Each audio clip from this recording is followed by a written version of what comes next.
All right, guys, welcome to our weekly live training with Glove Up. I'm Alan Branch. This is my man, David Dice. If you're new to the channel, welcome. If you've been here, welcome back. Tonight, we've got a really good one for you because we're going to be working on what we consider to be the number one weapon in all of combat, hand to hand, and that is the jab. Talk to us, David. Yep, absolutely. So we're going to go through 10 different ways to throw this jab, and we use all 10 of them. And I think it'll make sense to you. But first, I think what we need to do is break down the mechanics. You know, it starts with those 3-point stance, 1, 2, 3, looking between your fists, chin down.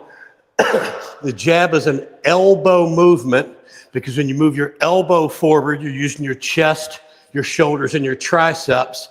A hand movement is just triceps, right? Then when you pull the jab back, if you pull your elbow back, you're using your lats, your rear delts, and your biceps. If you just pull your hand back, it's just your biceps. Excuse me. So here's what we're going to do. Perfect jab. So you go, every shot we do, elbows, punches, it goes from a 3-point to a 4-point. So you push it straight out, turn your fist over. If you can see my wrist turned a little bit to the outside, that's so I hit with these two knuckles. And the reason that's important is they're supported by the radius, the biggest bone in your forearm. Notice these two knuckles will come in at an angle and there's nothing behind them, so they break off. And it's so common. Every weekend in every emergency room, somebody comes in with a boxer's break. That's what they call it.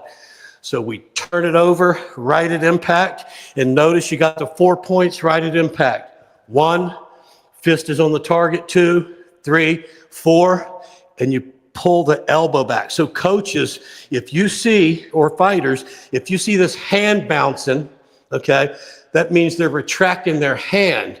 The hand should stay relaxed. It'll follow the elbow. So it's a elbow movement. And remember, every jab, every punch, we snap it. And what snap means is, it means you recoil it right when it's at the target, okay? So when somebody says snap your shots, what that means is like snapping a whip. You pull it back, bam. So as soon as it goes out, you're tugging that elbow back, pow, like that. So that's first jab we're going to talk about, Alan, is just the regular jab to the face, right? I'm bladed. I'm not square to my target. Problem with squaring up to the target, see it pull my jab away from you, so it's now farther away from you, and I've blown half my wad with my power shot. So I want to stay bladed, and it's just a nice relaxed snap, elbow speed.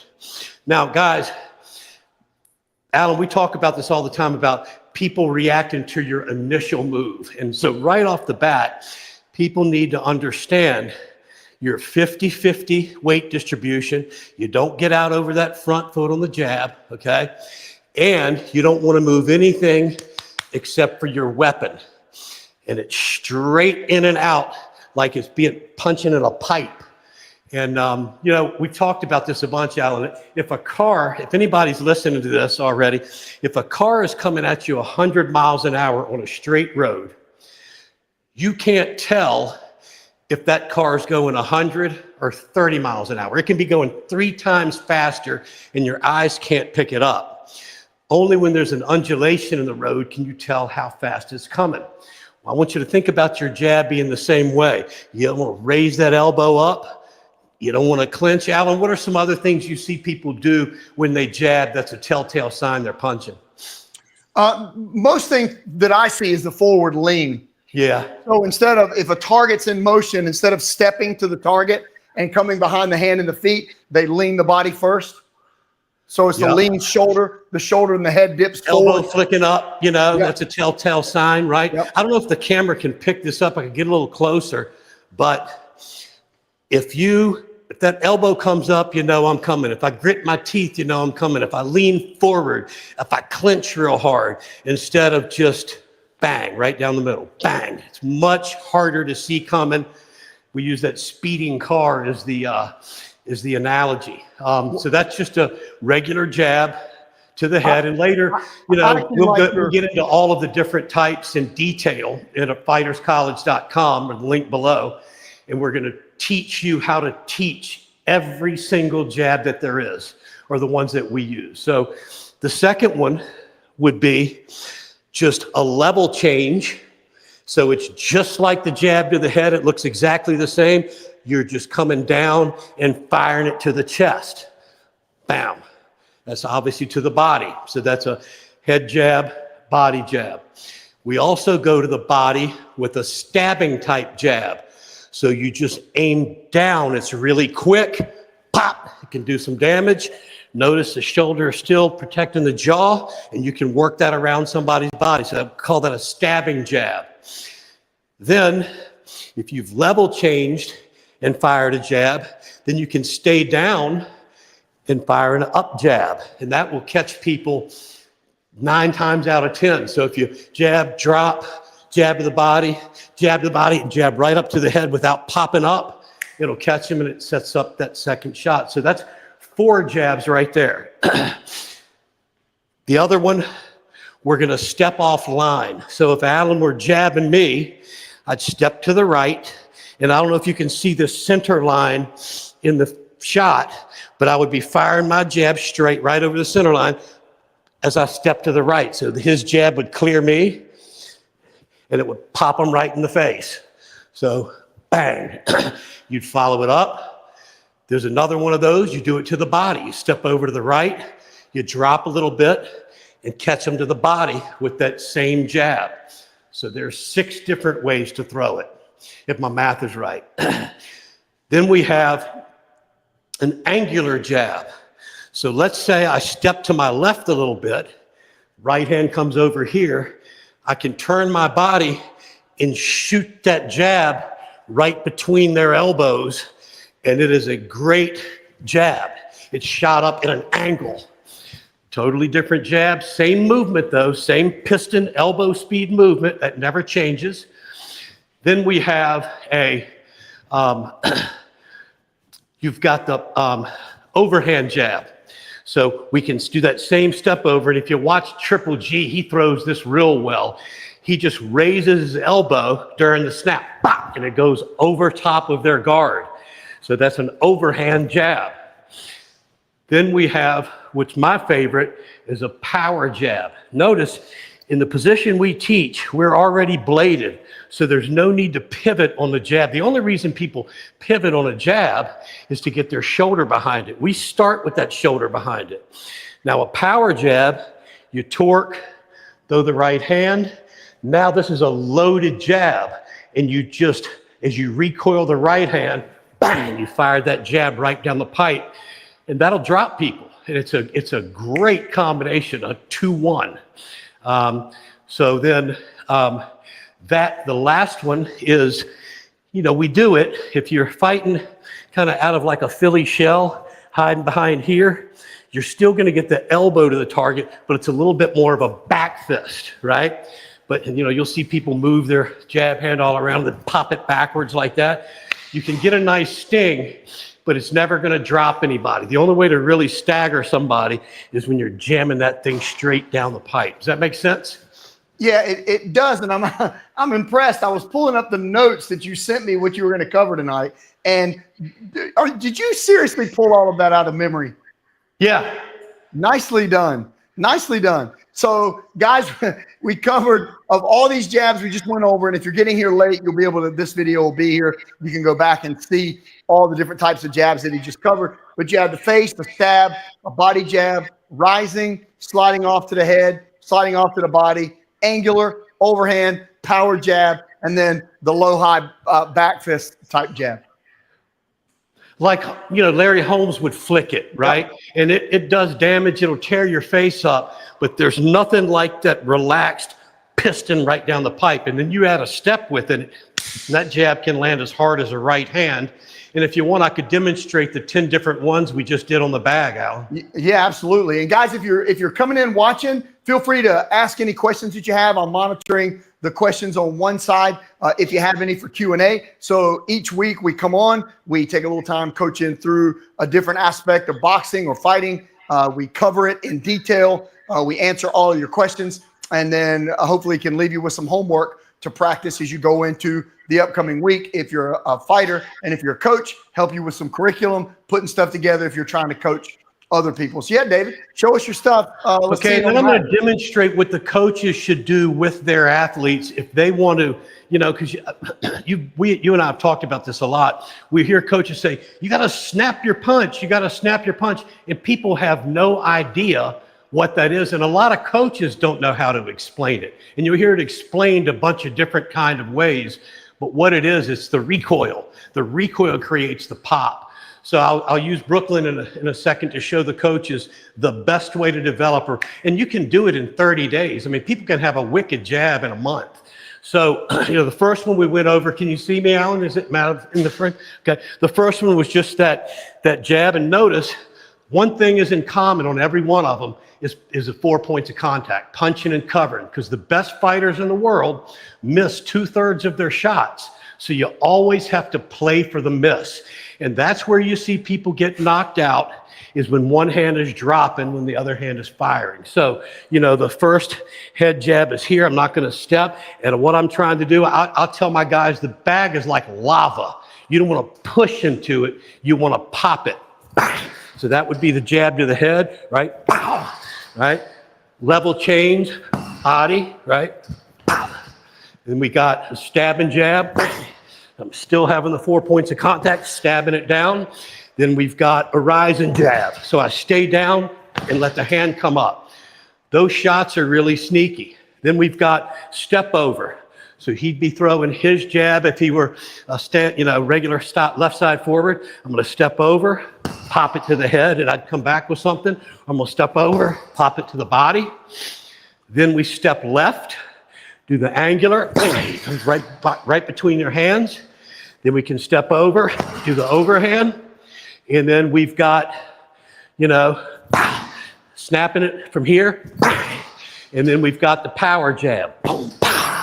Right, those are the 10 we went over, I believe. Yeah, so two things. Great job. Looking good on the bag, by the way. First, looking really good, Dave. So I want to back up and just go to an analogy that you used originally to help everybody keep in their mind that the first jab, the basic jab that we teach. I love the analogy of it being like a snake's tongue, and the cross and the hook requiring torque, weight shift, and rotation. Can you elaborate on that a little bit? Because I think this is going to be a ton of information for people that are still trying to learn a single jab, which is why strong recommend, guys. I put it in the comments. We now have an app to go with the YouTube membership where we break all this stuff down in detail. But Dave, I'd really like it if you could just take a second and discuss why that's so important, that snapping snake's tongue type jab versus the 2 and the 3, which are going to be torque, rotation, and weight shift. Yeah, so I always explain it like this. If you look at bar fights, and you look at kind of a tough man contest, and then amateur boxing, and then MMA, and then to an elite pro level, what you'll see is everybody below that elite pro level, you'll see a lot of rib cage when people are fighting. Their rib cage will be exposed. And notice this, coaches and fighters, go watch a Sugar Ray Leonard, a Tommy Hearns, a Hagler, the greats, and you don't see their rib cage very long at all. It's that quick snap. When they throw the right hand, that's a quick snap, hook. So all your shots snap, and snap is forward and back. So uppercut, snap, jab, right hand, hooks, liver shots have that pop. And everything other than a jab has to have torque and weight shift first. And you want to lag that shot. And this is physics. This isn't my opinion. If you watch a long ball hitter, baseball or softball, they stay connected to that power source as long as they can and then explode through it. Power comes from your core, torque, weight shift. So you would want to stay connected as long as you can. So let's talk about this jab now. Brooklyn, come here for a second if you would. It's easier to probably do this. Face the camera here, and I'm going to step over here. So if we were working on this jab, just push it out and leave it there. First thing I'm going to do is I'm going to have them study that position. I'm going to say, that's what I want it to look like at impact. This will be probably the last time I ever have you thrust anything, because coaches, that is a hard habit to break if people leave their shots out, okay? Hey, so Dave, can we angle him slightly to his left so This you can way? see. Yeah, there you go. So somebody watching can get a full. And I'm going to bump myself out so you guys have the whole camera. Okay. So now what I'm looking for first is making sure that this is a piston movement. So it's elbow, bang, and then elbow return. And then I'm going to say, I want you to take your elbow out and back as fast as you can. Ready, go. And then what I'll do is go. I'll smack underneath of there, and that sends their brain a signal. Oh, I got to get the elbow back, because most people they punch with their hands in the beginning, right? So I would say snap, snap. I'd try to get up underneath of there. Then we'd work it on the bag, and I'd take one of those little pool things, those little floaties, and pop them under his elbows when he's punching. So if I see rib cage for any more than a split second, we're popping it. But that's how you do it. And notice again at impact, this is what you got to be looking for, because he's going to miss 2/3. If I slip this way and this hand's down, Ray Charles could hit him in the face, right? So you got to punch and cover. All right, so that's that basic jab. And then the body jab, he would just level change, and it's the same jab, right? Out and back. All right, then the stab jab, your knees are bent, you're just stabbing it down, but you're still hiding behind that shoulder, right? And that's it. What Floyd Mayweather does this incredibly well, really quick, and stings the heck out of people with that thing, and it gets them to react, and then he feints it and hooks off of it. So that stabbing jab is a good jab. Now the step out, if I were throwing my jab, he's going to step to his right, bang, catch me right there. He's going to snap it. Ready? Pop. And he's going to do the same thing, but go to my body, pop, right? Then he's going to step out this way. Let's see if we can get this angle. So if he's stepping this way, see my hands are going to be here. It's an angular jab. That's a sneaky jab. It lands the majority of the time. You have to be quick because you're leaning back a tad, right? Then he'd do the same step out, and then he would throw his jab and just flick his elbow up the last second. It's an overhand jab. Bang, right over my hand. Just like an overhand right. It's not thrown like that. It's a straight right, and then you're just picking your elbow up. Bam! It's called an overhand right because it goes over the other guy's hand. So we're going to break down all of these things step by step, wordsmith it for you. In our 40 plus years, 80 plus years combined of finding the most effective, simple way to teach it. And here's another thing that's going to be in our course. People learn one of three ways. They learn by sight, sound, or touch, and you don't know which is the way they learn. So a good teacher is always going to be doing all three at all time. I'm training an attorney. He's a couple years older than me. I'm 63, he's 65. Nobody had ever told him this. I demonstrate it, he'd see it, I'd talk to him about it, but when I would grab him and turn him or position him, it would click like that. And I said, oh man, you learn by touch. Been through his whole life, brilliant guy, said nobody's ever told me that.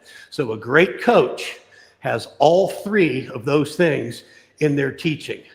Explain it well, you got to be able to demonstrate it well, and then if they're not getting it, physically move them, and sometimes you'll see a light go on, this aha will happen. Does that make sense? Absolutely it does. And hey, while we've got Brooklyn, what's up, Brooklyn? My man, how's it going, buddy? All right, so everybody's used to seeing me and you together, and I used to seeing you and Dave. Yeah. So guys, Brooklyn and David train together regularly, and the videos that you see of Brooklyn and I, that was our very first time together. We had just met, and literally he stepped out on the mat and started training, and we basically took David's breakdown, the way he's breaking down the fundamentals, and we combined that with my combinations and training drills. And essentially what you have in Brooklyn is our program. You have one side of this is really mastering the fundamentals and the basics and getting it down. The other side is how do we put all that together in drills to make it applicable. So Dave, while you're there, one question. No, Alan, that's a testament to your system, because I hope people believe this, is God is my judge. That was the first time these guys had ever met. He never explained it ahead of time of what he was going to do. They walked out there because we wanted it to be raw, and he demonstrated how quick he can have somebody ripping combinations that he could easily coach in a corner. Because our job as a corner man is to notice how the guy's moving. Is he crossing his feet? Does he drop his hand when he throws this? When somebody throws this, what does he do? Because it's all about getting the guy out of position and creating openings. And Alan has, I've said this many times, the best numbering and combination system, this flow that I've seen. And we're going to have every single thing, every basic punches, kicks, elbows, knees, broken down into teachable sections. So then when you do get to the putting it all together, you'll be putting great mechanics together, which will make you a greater fighter. Sloppy mechanics just makes you a guy that can throw sloppy stuff, And that's something you've said before, and it works both ways. The combinations are useless if the basics aren't applied correctly, but the basics not applied in combinations, you have a very difficult time of landing them. So you need both. And I want to give you a question real quick that came in. Iggy, one of the guys, he's been on a couple of the lives, and he said this: it is often somewhat difficult for me to apply these concepts because I'm unorthodox. Our jabs line straight up, always in my face. What are some good strategies to employ with lefty versus righty? So is the question about a jab, everything that we teach apply, we teach both sides forward, because in kickboxing, you end up, as Alan, with that other side forward a lot. And if you're panicking to get back to normal, people will read that like a book and look at guys, a lot of guys today are fighting both sides forward, or at least can, do 75% of what they could do with their strong side forward. But so the question was what they can do against a lefty. Basically, he is saying it's a little difficult for him to apply some of the stuff because he's left-handed. Okay. Well, it would just be, so if he's left-handed, so your right side is going to be forward. Okay. Right. Their left hand is over here. So you would just, instead of stepping to the right with that step, you'd step here. And you'll see me have this hand up. Not only is it the 4 point, I open that hand up in case I've got to smack something out of the way at the same time. So all the stuff that I was teaching you about stepping out, you would just step out with your left foot, bang, right down the middle, right? You follow me? For sure. Their left side is forward. You'd step out, you'd fire that angular jab there. So it's just take the opposite step and you're good. No, for sure. And Iggy, if you want more on that, let me know. And then we have another somebody watching from the Philippines, and cool. His question is Pacquiao. Yeah, right on. That's cool. His question is, what is kinetic energy and how can we apply it in our combinations? So kinetic energy it's simply the energy that something has when it's moving. That's kinetic energy. So the energy something has when it's moving. So David, I think that, and you can follow me on this, the easiest answer to that is if you follow the proper mechanics and you're punching with the correct step, the correct understanding which muscles you're using, knowing when to step, when to torque and rotate. The energy that you're producing is produced as a result of the movement, not to get nerdy on anybody, but of the kinetic chain. So the body as a whole, from the ground up, from the tip of your toes and ankles to the end of your punch, if everything is done correctly, you have power. You have it with speed, you'll have power. Go ahead. Yep. And one of the things, Alan, that we try to reiterate is we teach the whys, because a lot of what we teach, you can't trick physics, right? A lot of what we teach is based on a kinetic chain or kinesiology and physiology, right? Like that elbow movement's way stronger than a hand movement. It's inarguable, okay? So, but there are different kinds of speeds, and we cover that in one, and it'll be in much better detail. And we teach you and we teach coaches how to teach their people to develop the 3 types of speed. You have explosion or takeoff speed. That's different than miles per hour speed, which is the overall speed. And then you have reaction time speed. So there's 3 different types of speed. This will kind of relate to that, kinetic energy, right? And they're trained differently. How you train reaction time is you would flash your pads, bam. You don't say anything, so their eyes see it, that signal to react, and you want them to react as fast as you can. That's reaction time speed. Takeoff speed is Floyd Mayweather demonstrates this real well, just exploding into the bag from a dead stance, so bang, right? And miles per hour speed deals with that overall, that recoil, that snap from how fast you were from start to stop, right? Those are 3 different speeds. Okay, great answer. And I want to stay with Iggy because he attends a lot of these and he asks a lot of great questions. I want to make sure he's good. So Sure. He basically said that his problem is if he's moving that direction, he's moving into a power shot. So basically, I covered that. So it's okay to move that way because you just have to keep your eye on their right hand. So that's why I had, so you're here, his left side is forward, you're stepping this way, and the only thing you've got to do is look out for his right hand. And a good way to step out and do it is when they throw the straight right. It's just like when Brooklyn threw the jab at me, or I threw it at him. I can't remember which one we did. But as that right hand comes, boom, and you can tap it. Stand here, Brooklyn. Can you see this? Can y'all see this? All right, so I've got my right side forward. You're going to throw that right hand. I'm going to pass it and jab it at the same time. See that? I'm stepping out, bang. Right? You don't have to smack it, but heck, I like to make sure it's out of the way, and I can do that to his body too. Hold on, ready, go. Pow, right? It's the same thing. So you do, when you're slipping towards the power, you just got to be extra careful to keep your eye on it. And then if it happens to fire and you're doing something, you can do a rising block and get away from it. So it's way safer than people think about dipping into the inside, because we'll do that here. Like most jabs, you try to slip to the outside, but there's nothing wrong with slipping it to the inside as long as you've got your eye on that, because that's how you can bust that angular shot. And get that liver shot. Oh, man, that's my favorite. Yeah.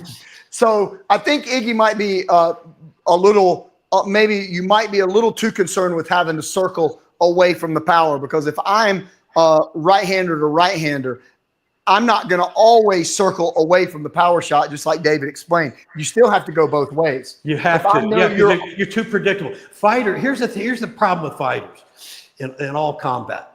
You do not want patterns, okay? That's predictability. Fighting is done in a broken rhythm, not a rhythm. So when you see people do the same kind of rhythm, okay, that's just like standing still and taking off, because they'll see a break in that rhythm. You fight in a broken rhythm, so they never see something coming. And so you can't just go one way, because then if I see you slip my jab every time this direction, I'm going to feint that puppy, bang, through the right cross over there, Good. Another viewer from Germany just said, thanks for the videos. He likes the way we teach.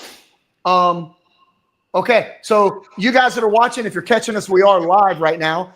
You're welcome to ask any questions that you have after the fact. These questions won't be here. This video will post on YouTube later. Of course, we won't be here to answer the questions live. The comments that you're posting probably won't be there. They weren't there after the last couple of lives, but we are monitoring them now. So if you catch us while we're still live, we'll do our best to answer your question no matter what you want to ask. And it doesn't have to be about the jab. It can be anything. Any question. And we're happy when we break it down, Alan, and break every single thing down to the nth degree. I'll make sure we do it southpaw too for the people that have those questions. Oh, okay. Awesome. And guys, just so you're aware of what we're doing. So we do free content every single week. We post all kinds of videos, lots of different reels. But inside of our YouTube, we have a couple different ways you can go in detail with us. One is the YouTube channel. We have a membership on the channel. It's really inexpensive. It gives David and I a little more time to make more videos like this. And then we also have an app where you can access an endless variety of combinations, bag workouts for $5 a month. It's $4. It's a launch special because we just released it. $5 a month. And you can access combos whenever you want them. And I put the link up in the top of the descriptions. It's gloveup.pro/app. So you have 2 different ways to do it. One in an app, one on YouTube, or you can just be on the channel and watch all the free content and train from there. So soon, every aspect of the game will be broken down in teachable segments. So you can borrow this wordsmithing, because we borrowed a lot of it from other people, right? Because, when you're doing this for a living, you've got to be able to deliver your point as quick and as clearly as you can. So we're going to share that with you. But I mean, every aspect from offense, defense, footwork, head movement, blocks, combinations, every single basic punch and kick and elbow and knee. And how to set those things up. If you're fighting a stronger fighter, how do you fight somebody who's stronger than you? How do you fight somebody who's faster than you? How do you cut the ring off? Everything you can think of that is within the fight game, we'll have covered, and it'll be. I think people really enjoy it. And it'll make sense. And if it doesn't, please let us know. Well, so far the feedback that we've gotten from the actual program has been outstanding, because one thing about it, guys, once you're working with us, you actually get access to us. So some of the guys have called, they've reached out, we hop on the phone, answer their questions, help them get on the right path if they need it. So it's a little more than just our face on YouTube. You actually get to talk to us. So David, if you don't mind, I'd like to take Brooklyn into something using your jab for just a second and put in a quick principle. Brooklyn, I want you to think of 2 of the jabs that he's worked on, or it could just be a single. So you could do a single speed jab or maybe that power jab. And I want to put a principle in play for shadow boxing. Okay. So guys, if you're going to take that jab, you take one, pick 1 or 2 or 3 of what David has shown, and then we're going to put it and then fire one up. Just put 2 together. And also, I forgot to mention this, Alan. We're also going to teach a bunch of different ways how to set these up, because there's a lot of ways to throw a double jab and to use a feint before a jab. So all that'll be covered. Just tonight, I was prepared to do the 10 different, jab strikes that we do. But there's some really slick ways that you can, fire double jabs that'll flip people out, So Brooklyn, let's do this. We're going to fire, and I want you to fire either a single or a double jab. Okay. Boom. As soon as you're done, get your head moving, and then immediately get your feet moving. Okay. Okay. So basically what we're going to do is just for like 15, 20 seconds, we're going to have you shadow box following this principle: fire, cover, move. So you fire, you automatically cover, and then you automatically move. So just think like that and shadow box with the jab for 10 seconds.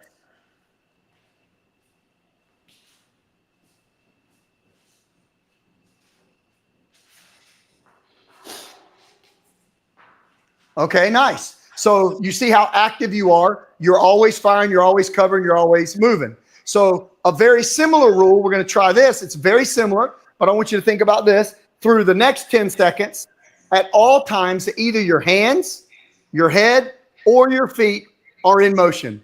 So it can be any combination you want. It's hands. When you're done, either your head or your feet. Hands, head, or feet, and it's nonstop. So one thing David says is make sure you're not standing still when you're standing still. So a way to always be in motion is to either be moving your hands, your head, or your feet. So take off 10 seconds. Let's go.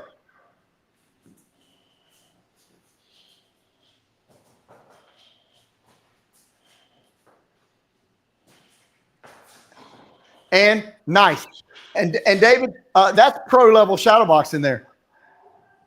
Yeah, we've got a cool series going on that. So it should look like there's somebody in front of you. So if you know all elements of a fight, you've got to block, you've got to slip, you've got to move forward, back, left, right, angular forward, angular left forward, angular right forward, retreating at an angle so people don't steamroll you. So when you're shadow boxing, it should literally look like you're fighting somebody. And that's where people really mess up. How many rounds have you done? You go, okay, bing, bell rings, and people aren't breathing hard, right? Shadow boxing should be as tiring as a wind sprint if you're really fighting hard and fast. And it takes a lot of practice, And that's kind of what when you put that hands, head, feet, the word that I use is frequency. So if you have to be moving all the time, so either your hands, your head, or your feet are moving, the frequency of movement goes up, which elevates the intensity of the workout. It increases how many punches you're throwing. It keeps your head in motion, and it keeps your feet, you're always mobile, so you're never a stationary target. So I think it's a good stepping stone to getting to the next level, which I think is where you are, which is a visualization of, man, you should be picturing somebody in front of you every. Moving your hands is also blocking, right? So when we say moving hands, head, and feet, that could be kicking, kneeing, striking, elbowing, punching, blocking. But one of my old coaches said, don't stand still when you're standing still. Yeah. And it is a hard concept to learn and understand, where it's perpetual movement. Because here's the thing, when people stand still, you will see my initial move, whatever it is, so fast. But when you're fluid, you can sneak it in there. And that's why if you look at a boxer's back, a really skilled fighter, you'll see their rear delts and their muscles jumping around, because they're always just baby feints and moving, trying to keep the guy off balance, because if you stand still, they're not worried about what you're doing to them. They can just focus on what they do to you, All right. So one of the guys asked a question. They like you, Brooklyn, by the way, just so you know. Thank you. I appreciate You're the man.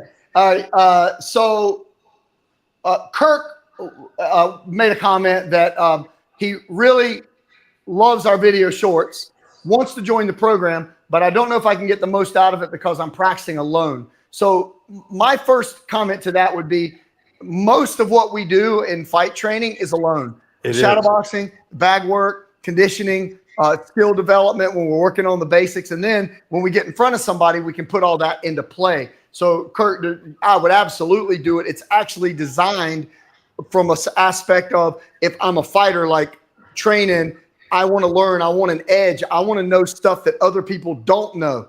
Can I share this with Kurt? So Kurt, when we were training people, we would do a session. I wouldn't allow them to take another session until they had 2 private sessions on their own for an hour or more. I wouldn't even talk to them again until they had it. Because here's the thing about it. You hear the fight game is a lonely game. That's what's lonely about it. Usually running by yourself, your practice by yourself. We're giving you head knowledge, okay? We're giving you the knowledge up here, but knowing how to do it, and then your body being able to do it, there's only one way to do that, and that's perfect repetitions.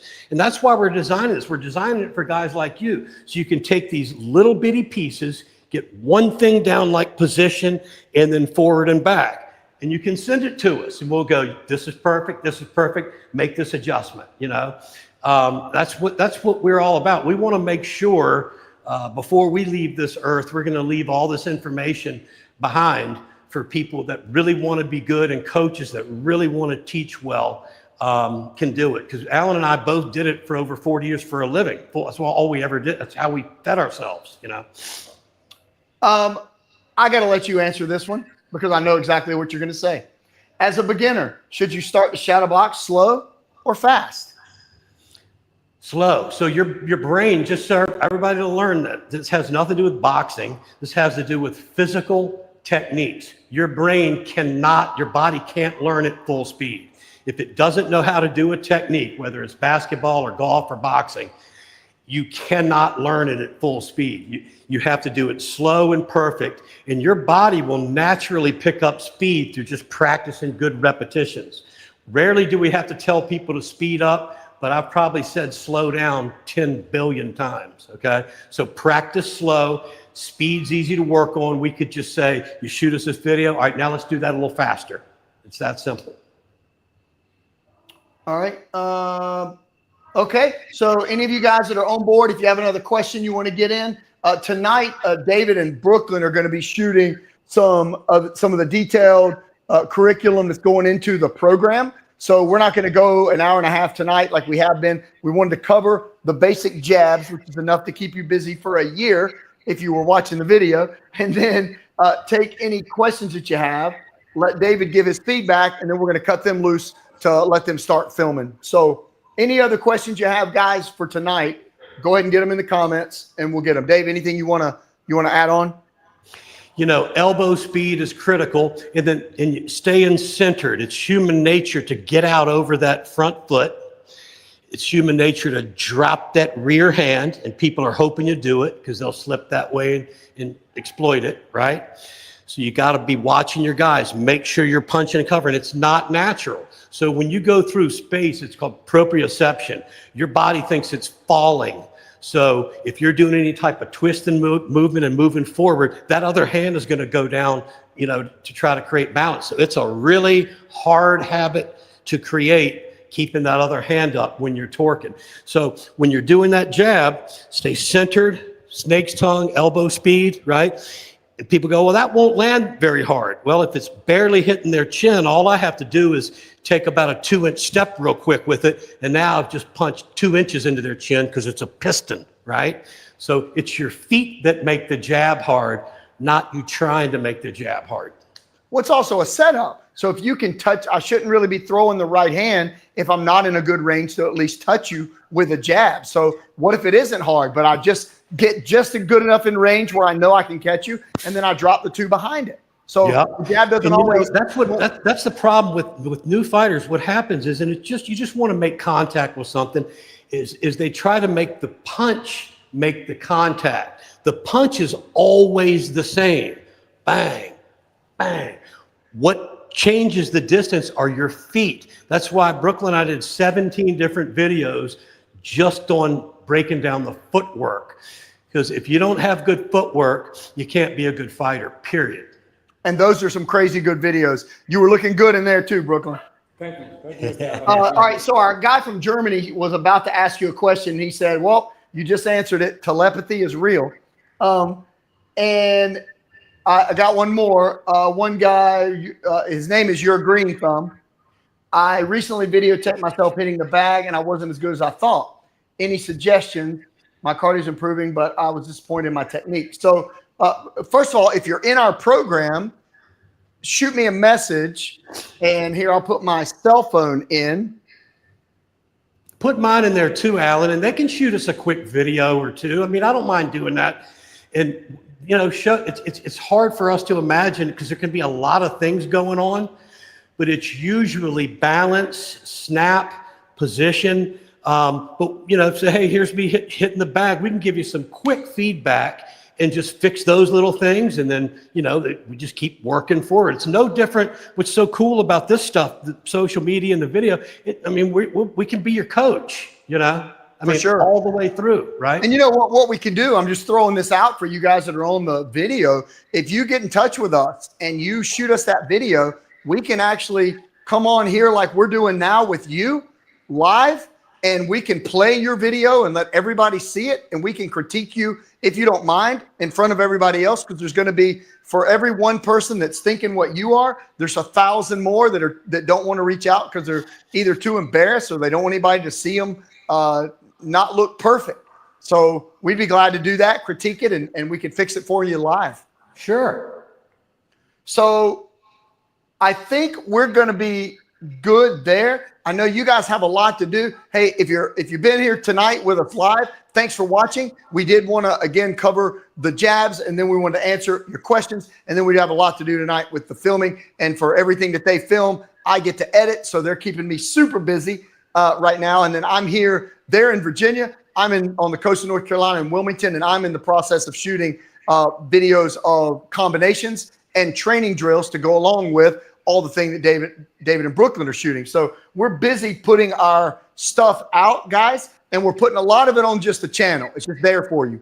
But if you want to go more in depth, we're also going to cover every training apparatus, because I've actually invented a couple of things that are really, really good about teaching people torque. And so we're going to, you know, heavy bag, Cobra bag, double end bag, speed bag, which I'm not a huge fan of, but you know, working the pool noodles, how to work the mitts, how to work the shields, how to work the belly pads. So that'll all be included. So literally you could open a fight gym with the Fighters College curriculum. You really could, no question about it. I honestly have never seen a better collection of explanations and coaching and teachings and the why, and you know, then I've never seen anything better, you know. Well, I think part of what makes it so good is the way that you establish the base level fundamentals. So what that does, you guys, the way David teaches the 3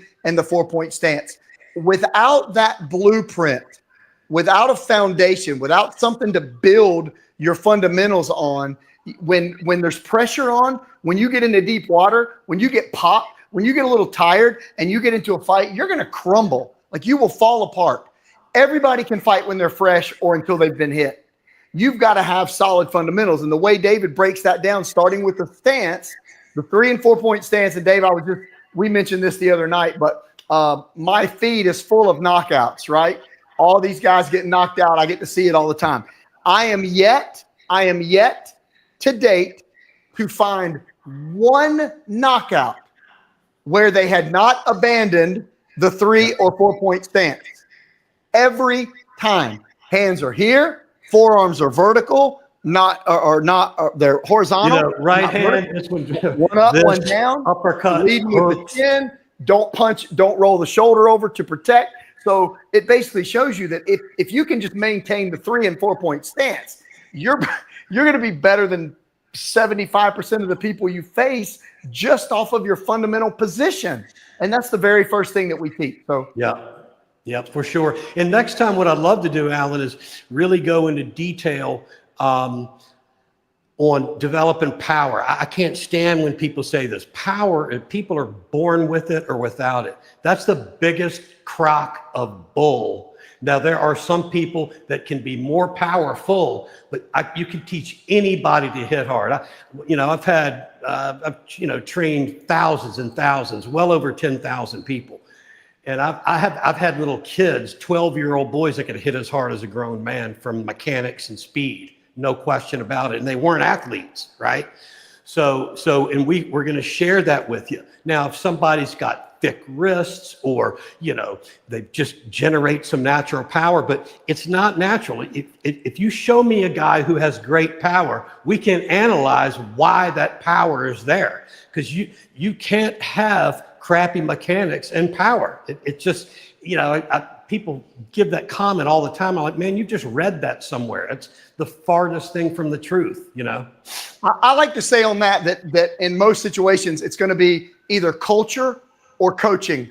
So if somebody grew up in a culture of athletics and they're naturally really coordinated, or they did an activity that made them really strong, then they may have a little power in their punch. But typically it's going to be the coaching that goes with that adds that extra oomph to the shot.